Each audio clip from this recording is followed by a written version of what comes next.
G'day, I'm Warwick Schiller, and you know, something I've heard over the years from a number of different people is my horse hates men. And these are not horses I've been around. I've just had like people at horse expos tell me my horse hates men, or someone on Facebook says my horse hates men. But recently I got to work with one at a clinic. This lady said my horse hates men.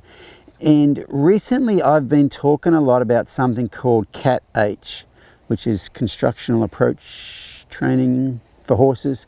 And that is really about staying below threshold. And I think I've spoke to someone who does quite a bit of CAT-H, and apparently that's not exactly what I've been doing when I thought I was doing CAT-H. So I haven't been doing it. But the big part of what I've been doing in CAT-H is being aware of thresholds and communicating to the horse you see that threshold. And here at a clinic recently, there was this horse that apparently hates men. And when she came in for her group, she was across the arena, on one side of the arena, and I walked in the gate and I walked towards him. But as I was walking towards him, I was very aware of him.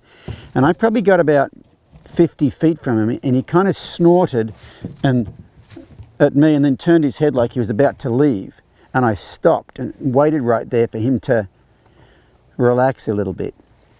And then I went a little bit closer. And if he said, "Oh, what are you going to do?" I stopped and waited for him to relax a bit.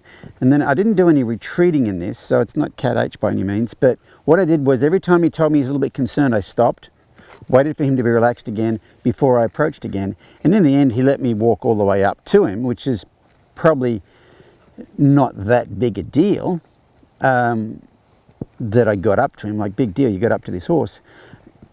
But he wasn't concerned about me for one thing. But what was really interesting was half an hour later, I was in the arena doing something else, and I turned and looked at him, and he looked at me from probably 50 feet away and started just pricked his ears and walked straight towards me and led his owner across the arena right up to me. Now, I didn't catch that on video that day, but the next day in the clinic when we first started, I stopped about the same distance away from him, and he looked at me and then started to move his feet, and he pricked his ears and walked all the way up to me, drug his owner over to me, all the way up to me. And so, you know, it's not that he hates men, because I made sure I checked afterwards and all the bits were still there. So, you know, I was still a man at the end of that.